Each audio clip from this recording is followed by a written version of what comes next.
Hi, so I'm Lucien and this is Ronnie Krieger, and I will ask him questions today about the KIT album for indieBerlin. So first, okay, tell me something about yourself. Who are you? What do you do? Yeah, my name is Ronnie Krieger, as mentioned. I'm part of the music industry for quite some time now. I used to be in a band from the late 80s to the early 90s. I used to work at record labels and distribution companies and was part of building a download shop. And basically through that experience at Beatport, this download shop, I discovered my interest in the digital side of the music industry and have ever since been working with lots of different companies in that space. And through my teenage daughter, who is a big fan of K-pop, I discovered a couple of years ago this super interesting format and invited the company over to a conference to present it and speak about the format. And now I'm doing the same for them because we developed a relationship and I really like the concept. Now, please tell me about your KIT album concept. So it gets a special spot, etc. But it's essentially exactly the same concept that I had when I was a teenager of like listening to something, holding the artwork, reading the lyrics, looking at pictures, etc. So it was a very interesting experience for me to see that despite them growing up with listening to everything on YouTube and having access to everything on streaming, once they really like something, many of them still want to own the product for multiple reasons. And I think the KIT album was an attempt of the K-pop industry to define how that would look like for K-pop fans, because vinyl wasn't really a viable option for multiple reasons. And so I think the predominant formats in K-pop cater to the interest of people. It's often books, it's heavy picture-laden, it's like lots of magazines and stuff like that. Everything that the fans really want. So where we are living in an industry that has kind of like tried to dictate the audience what the industry thinks fans will like, I think K-pop did a good thing where they were listening to, okay, what do K-pop fans really like? And kind of like had a fresh start to invent new formats and new products. And if you go to any K-pop store or to a record store where you see K-pop products, they look completely different than what we are selling in most products. Sure.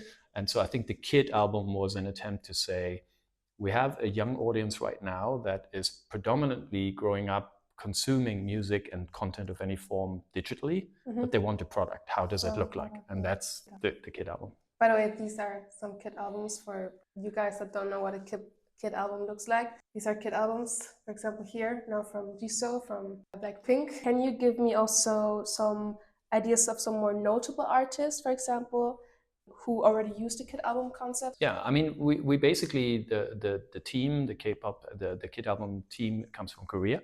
And so essentially all of the big names in K-pop have released KIT albums. That's on that side.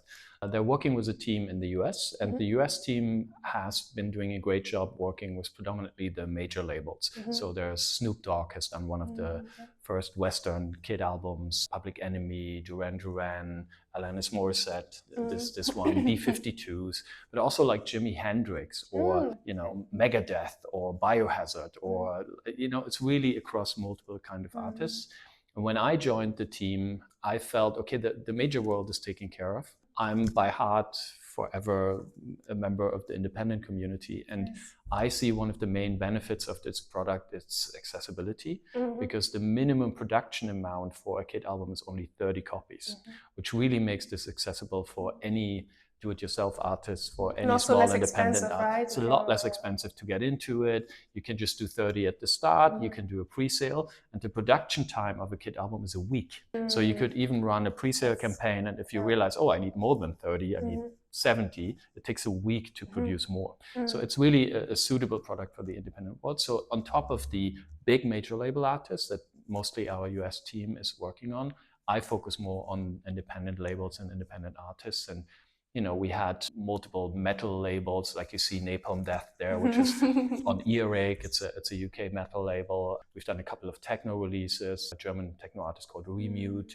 There are a couple of releases from a UK techno label called Downwards, industrial releases from Death Disco. Are these some of the KIT albums you worked on? Yeah. So this, for instance, Death Disco is like a super amazing collective of artists. It's like a modern form of industrial and techno. Eros is a project from the sound engineer from Einstürzer Neubauten, with an Australian musician, Liam, from My Disco. This is kind of like a dark post-punk, ambient, whatever kind of thing. Really, really, really good. And an interesting concept as well, because they have a vinyl release. The only physical release that they had of the album was a vinyl. But they've been touring and they've been playing lots of festivals. So they have really amazing tour visuals, and they made a Dolby Atmos mix. And many artists now who do a Dolby Atmos mix solely do it for the purpose of putting it on Apple. And there's very often, in more than 90% of the cases, there's no physical release. So this came out after the vinyl, and for the first time they had the chance to say, okay, we're taking all the pictures that have been taken at all the gigs that we played, we're taking all the tour visuals, we're taking the Dolby Atmos mix and put it all on one physical format, because contrary to CD or vinyl, this is an audio-visual project. So you have the ability to do picture galleries, videos, audio files of any sort. I mentioned Dolby Atmos, it's Dolby Atmos compatible. And different to a CD and vinyl, where at the time of production, you need to decide what's on it. Since this lives with a digital platform, it's essentially just a key that gives you access to the app. You can, at any point later, you can also add additional things. So I don't have the... Can you delete stuff? You could. I don't know if you want to take stuff away from people, but technically you could, because people might get mad if they paid for something and then you're taking it away. But you can add things. And so, for instance, the Duran Duran, I don't have the Duran Duran release here, but for that release, they didn't have the Dolby Atmos mix when it was released. So the Dolby Atmos version was added a year later. So it was kind of like a re-release, but instead of selling something that the people have to buy again, they just put the Dolby Atmos mix on the old KITAlbums. So basically everyone got a free upgrade a year later, which... Crazy, that's nice. Compared to all the updates now, you have to do so much new updates. And exactly. Yeah, and I mean, when I was working, like some of the labels and artists that I was working with, Moderat is a good example from Berlin. And when you put out an album, you might have the first video and the first single and maybe a remix for the first single, but not for the second, for the third, for the fourth. That comes over time, and you have this long album life cycle. And having the ability now with the KITAlbum to say, okay, when new things are being added to that album life cycle, I don't necessarily have to create new products all the time. I can add them to this product because they're part of this whole album experience. And you may not want to do that. You may want to sell separate products, which is fine, but you can if you want. It's an opportunity. Yeah. Definitely. Also, you already explained it a bit, but could you go more into detail how it works, for example, for the consumer? So I buy it, so how can I now access the music? How does it work? It's fairly simple. All you need to do is you install the KIT player. It's available for Android, for iOS. It works on the tablet as well and on the phone. The experience actually on the tablet is quite nice because it gives you, you can see the lyrics in the picture galleries. It's nicer, but it also works on the phone. And I think this one is open. When you open it, you have all kinds of inserts, which in many cases are like, in K-pop, you have these special cards, the photo cards, which are like, for, I don't know, back in the day, you had the Panini cards or the football cards or whatever, and people were collecting different athletes. In the K-pop world, it's this photo card. And you have like square cards, which could be, in this case, again, it's pictures. But it could also be what usually would be in a booklet, like all the credits and the lyrics or tour pictures, etc., etc. There's usually stickers or anything else that you can think of that you want to include. And then you have this little kit. This is the actual kit. And as you can see, there's this little button here. It doesn't do anything. The funny thing is when people experience this for the first time, they are trying to open this. Kind of like, okay, this is like something I need to open, see what's inside. You don't open it. It's just essentially a key to your product. And once you've installed the app on your phone, all you need to do is press this little button at the microphone of your device. And then the app is prompted and says, okay, do you want to download the new album from Jisoo or from whomever? And then it downloads all of the assets from the kit on the app. So it's really, it's essentially, you install the app, you press this against the microphone, and it asks you to download all the stuff, and that's all you need to do. Does the app cost something? No, the app is free. And essentially all of your KITAlbums live in the same app.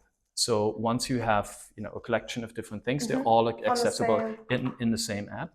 Now, one of the things that is important to mention, you kind of have to reauthorize the album every 24 hours or so, because otherwise you could essentially buy the album, download everything in your app and sell it to the next person. And so for an artist or for a label, it could be sold 30 times, being shared with everyone. You can share it with friends, which I do like. So if you're in a room with your best friends and say, you absolutely have to listen to this album, you can put it on multiple phones. But after 24 hours, whoever has the key is the one who can listen to it again. And you don't always re-download everything, but you're basically being asked, hey, just press your kit against it. And instead of downloading it, it just synchronizes and says you're still the rightful owner of the product.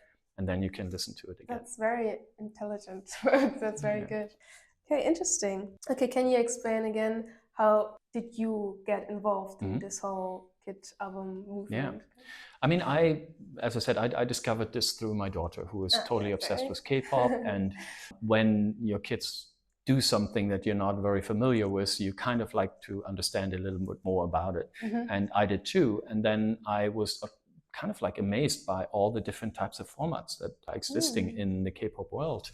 And I was like, this is kind of interesting, and maybe we should have done the same. As much as I despise the music itself, it's not for me, and a lot of the ethics of like these hyper-trained, hyper-commercialized elements, the way the products are concepted and all of that, I think is absolutely amazing. And, you know, if I think back in my teenage days, the first band I was a big fan of, kind of still am, is Depeche Mode.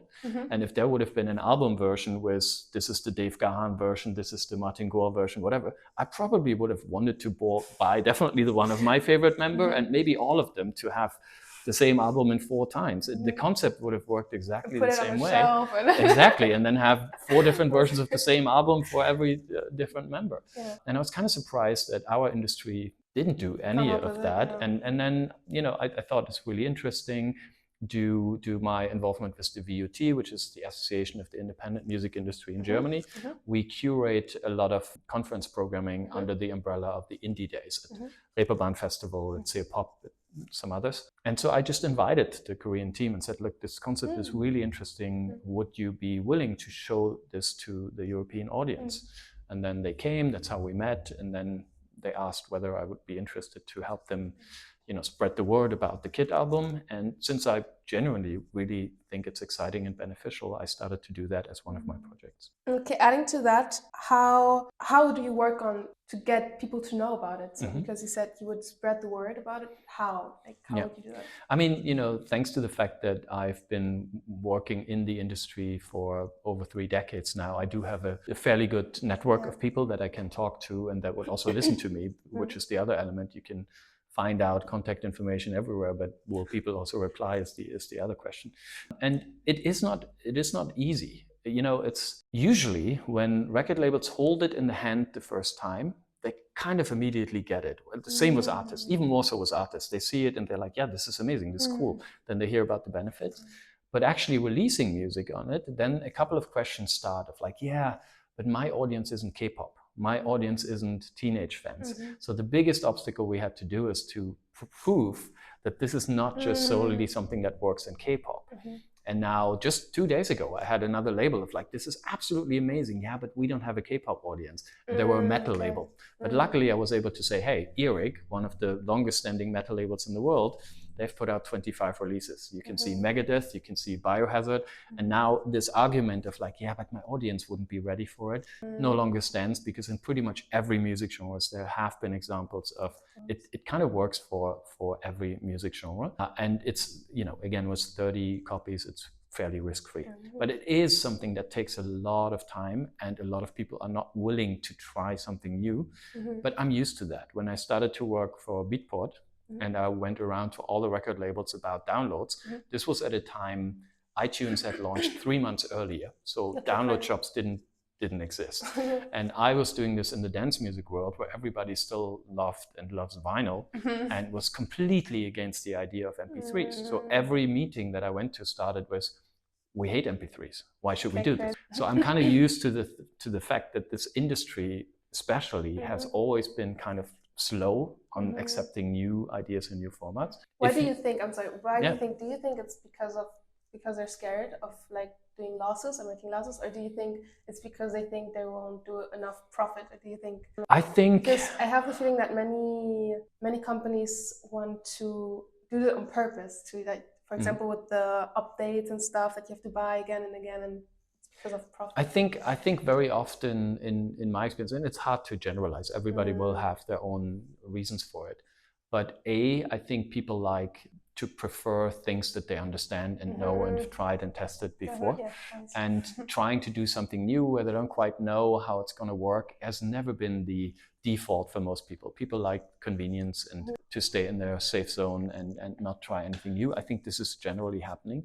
But what is more surprising for me is that during the digitalization of the music industry, as if you like, we've had all these periods where the industry was forced into this change by technology companies. Whether you look at what happened with P2P networks and MP3s or then streaming, etc., we are coming from a history where if we don't initiate change, people dictate how that change is going to look like, and then we have to accept what's being put in front of us. And so I now understand it even less than back in the day when people are less inclined to try something new, because we've seen what happens if you don't proactively participate, then at some point someone is dictating this for you. So I've always been one of the people who, if this makes sense and the risk is fairly small, we tried everything. I mean, with Moderat, we had so many different formats. We tried.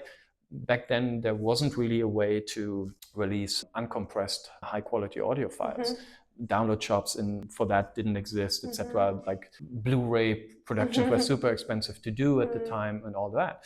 But through our manufacturer, Handle with Care in Berlin, we found out that in the gaming industry, the classic trays that you have for CDs, someone had done an inlet for that for a SD card. And that happened for games. And so we just bought the remaining copies of that from this game production and essentially took exactly the same packaging of the CD, but put an SD card on that. And on that SD card, we could put the uncompressed high-res audio files. So a couple of hundred of that particular album were sold in that specific SD card version. And it wasn't, a major breadwinner. It wasn't like participating in lots and lots of revenue, but it was an interesting thing to do, and we didn't lose money on it. So I've always been of the opinion, if you don't lose money, if the risk is fairly small, try new things all the time. You might please people, in our industry, that's not the mindset in our industry. It's never been, might never be. Yeah, definitely. Nice. That's so cool. Nice. What do you see happening with the KITAlbum idea over the next 12 months? And what kind of plans do you have to roll it out further? Yeah, I think luckily the company is not, there is no plan of like we have to rule the world or we are there to win over the CD or something like that. All they're interested in, basically their predominant income stream still is K-pop. Because in the K-pop world, when 17 or Blackpink or Stray Cats do a KITAlbum, we're talking hundreds of thousands of copies, talking 10 million sold copies in that universe. So that luckily generates enough revenue to afford the abilities in other territories. And after a long period of very, very slow progress and very few artists trying this out, we now have enough genre depth in all kinds of different categories to show examples that people can relate to. And now luckily you can see, with new technology, you often have this like hockey stick growth kind of thing. It goes very slow for a long time and then it kind of gradually peaks. And we're getting closer to the point where it's more and more and more. And I really sincerely hope that at some point we're gonna just have lots more, because this is not there to replace vinyl or something. It's an additional format that has a lot of benefits for people and is fairly risk-free for artists and labels. And as I mentioned before, contrary to some of the other team members, I focus really on spreading the word for small independent labels. I've talked to different people, not just record labels as well, where there's the House of Music here in Berlin, and they have a lot of practice room where artists are practicing. So I was like, okay, should we maybe display this product here? And then people that are interested to do it get a special discount for trying it out first. Or the same was like BIM or like, music schools and stuff. And I'm really talking to more and more people about these kind of concepts, just to allow, especially the small artists. I mean, a ton of people that do 30 copies of a KITAlbum is not going to make a ton of revenue, but who knows, maybe some of these artists will be the next Jisoo or Alanis Morissette, right? Yeah, definitely. No, I think it's very nice. I think especially for this generation now, I think it's a very good very good concept. Okay, can you give me some ideas or inspiration about the kind of things that I, for example, could include in a kit album if I wanted to make something like that? And maybe how other people have used it. Okay, you already said some things. Maybe could you repeat it? Maybe? Yeah.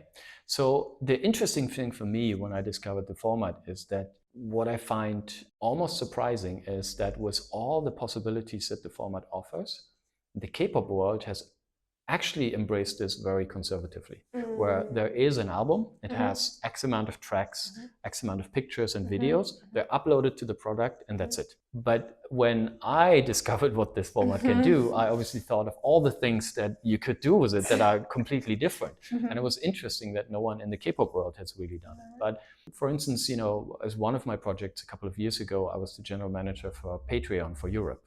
And a lot of people are thinking about how can I fund my album production? How can I generate revenue to realize certain projects? One of the things you could do, no one has done it yet, but you could do, you could actually sell this almost empty. You could sell the product and have maybe a video greeting there where you're explaining what your concept is, what you're trying to do. You sell this to people and you say, I'm working on my album now, and every time I finish a track, I'm going to upload it to the platform until the album is complete. So you're using the sale of this. And you know, it's technically the same concept as Kickstarter, but at Kickstarter, you kind of have to wait until something is finished, which sometimes takes 2 years. And then at the end of it, you get a product. Here, you can basically already sell the physical product. Of course, you need an artwork, you need some pictures and something to fill it. But the music itself, the videos, may not be complete, or maybe it's one track or it's a few demos. And then you can sell this and use it as a possibility to fund the album. Or think of your touring artist. And again, since you only have to do 30 minimum production, if you have an audience of, let's say, minimum 100, you could do 30 kit albums for each show that you play. And you could sell it at the show as like, you know, XYZ live in Berlin. And people could actually take this home. And then a few days later, once you had the possibility to edit the pictures and the audio recording, you upload it. And then people would be able to have an actual item of the particular show. There were concepts like this on a bigger scale. I remember Einstürzen und Neubauten did it a few years ago, but then you had to wait, I think, an hour or so after the concert, and then you get a CDR or something, or bigger bands like Depeche Mode, U2 did it with like massive tracks outside of trucks outside of the stadiums. But this is the first time where really a small band can do this, and you could technically do one for each gig of the show, and then you have a unique product that people can take home. I would definitely buy this, because if I can go to a show here at Urban Spree and be like, hey, this is from this gig, you have a very unique product. So these are just 2 examples, but you know, there's a lot of other things. You could also, you know, let's say you're doing the album and you release the album, and now the ticket sales start. You could upload a video and just say like, hey, in 2 months, the ticket sale starts. Here's a special link just for everyone who bought the album. If you click to this link, you'll have early access to the tickets. Exactly. Like exclusive things just for people who bought the kit album. Also, you said that you just have to sell 10, for example, to break even. I mean, that's nice. Obviously, you don't want to use this as a reason to create a lot of waste, but it just helps knowing I only need to sell 10 to recoup the costs of the 30. But then again, the good thing, as I mentioned before, the production time only takes a week, and then it needs to be shipped from Korea. So that might take another 3 to 5 days, usually. That's what it takes.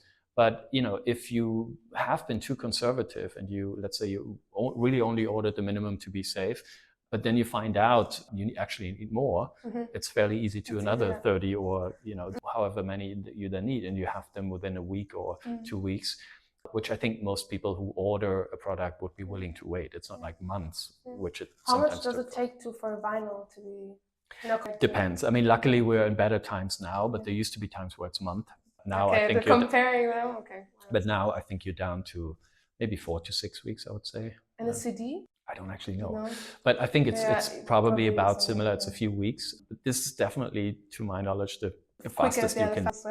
Well, nice. Yeah, that's kind of already what you said. But do you have any kind of affiliate setup so that people can help spread the idea and also make a little money from that? I mean, there's no public affiliate program or something, but there is things that we do with. You know, we're working with, I have a long-standing relationship with Handle with Care, one of the best manufacturing brokers in the world. They've really been a substantial part of this industry. And so obviously it was very important for me to let them know about the format. And the Till Lindemann, it's the singer of Rammstein, he produced the KIT album. He actually, the label produced everything through Handel's Care, and there are programs where they get a certain cut of it. So I would say if anyone wants to talk about this, just get in touch with me. Maybe we can share my email address we can also put the notes. In the video your information so that it can reach and then they can just reach out. And other than that, the whole production process is fairly easy because it's just kitbetter.com and everybody can create an account and just do the whole production, upload the assets and do everything themselves. That's the self-serve business. Obviously when 17 or Blackpink do it, they don't use the kitbetter.com, they get in touch with the company. And that is possible. That's what I'm there for. I'm happy to help. But it's essentially, if you want to, it's a self-serve thing. You just create an account on kitbetter.com, either an artist account or a label account, and then you can upload all the assets and start the whole process there. Yeah, it's an interesting concept, really. I was thinking about maybe if it's also for the consumer now customizable, so to say, but yeah, it's not really necessary because if the artist can update stuff all the time. I mean, you couldn't do a customizable version on the print, really. I mean, yeah, if you put like a unique Polaroid in there or something, you could do that, but it could be customized in the sense of the videos that you upload. Because technically speaking, if you really wanted to, you could do 30 different videos and you would have to know who bought it, but you could, in theory, if you really wanted to, you could create an upload that's specific to each ID of the KIT album and say, hey, Paul, thank you very much for buying this. Hey, Sabine, thank you very much for supporting me. But you could. It's not easy, but technically, yeah, that would be a way to do it. Nice. It's really interesting. I love that idea. I'm so invested in it right now because, yeah, it's very cool. Let me see if I still have questions. Actually, you already said anything, like everything. You covered all the questions here, actually. Yeah. Maybe wait. Yeah, you already said it. Especially also like how you see the KIT album concept maybe growing. But yeah, probably also on social media and stuff. Right. Yeah, I mean, there's one thing which we could talk about, which is one of the possibilities in a KIT album is the fact that you can actually share your unboxing. Or you can, essentially, I should strip this down, you can record in the app. And obviously the idea comes from karaoke because you have the lyrics in there and you have the ability, if the artist or label wants that, you have a simple button where you switch from vocal to instrumental. You would, again, as an artist or label, you would have to upload the instrumental master and the vocal master. Not every artist does that, but you could. And if you do, you can switch off the vocals. And the idea from that recording is coming from this karaoke concept. I switch off the vocals, I sing myself and I record myself and put it on Instagram. But it could also be this typical unboxing thing. My daughter has a YouTube channel where she's not allowed to show her face, but she's done a lot of unboxing videos of the albums that she likes. Nice. And with a KIT album, you do have the recording function built in where you can basically film yourself, allow some music to stream with it and share it instantly on social media. Now, that's not something I would do, but a lot of the younger people might want to do that. And I think for the younger people especially, that's the way to to market it. Like, unbox, my KIT album. And you have the comment function as well, where you can basically say, hey, this is my favorite track. There's like a community element to it as well, which still at the moment is very K-pop driven, of course, because that's where the format comes from for a longer period of time. But it's technically open and accessible to everyone. So, and then last but not least, maybe important for labels and artists. I'm in this industry, as I mentioned, for very long. And the industry has tried so many different things to learn and understand who actually buys these releases. Because you don't know. I mean, there's the distributor in between, there's all the record shops, so you usually don't know. So I remember, putting postcards in the release, hoping that someone would sign up and send it back, and then you have the address or something. All these things that people have tried. But now, with a KIT album, you actually have all the same analytics that you would have for streaming. So, male, female, where they're coming from, which tracks they listen to, how often, which videos they looked at, which pictures are their favorite, etc. And I'm not necessarily one who thinks this industry needs more metrics, because I think a lot of the damage that we're doing of all sounding bland and dull and boring is because we look too much on metrics.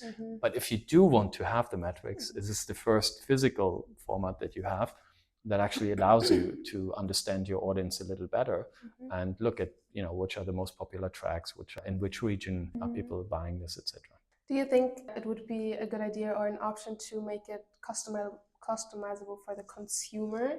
For example, I see a lot, or I remember the Labubu, and everybody could have a special Labubu that they bought. Do you think it's a good idea, or it could be a concept that the consumer could, I don't know, maybe it's now this, I could customize it special for me with my colors and my pictures? And it technically is possible because the production in Korea is completely automated. It's like a completely automated production process.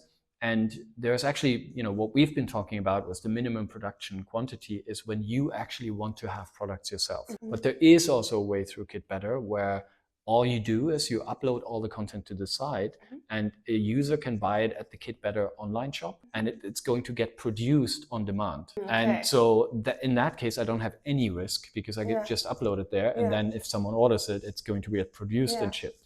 So no upfront costs, but I still live in a world where most artists actually like to have some copies for themselves. That's why I mentioned the 30 minimum quantity. But there is this other way. If you use KITBetter, you don't have to produce any. And then if people order it in the KITBetter store, it gets sent.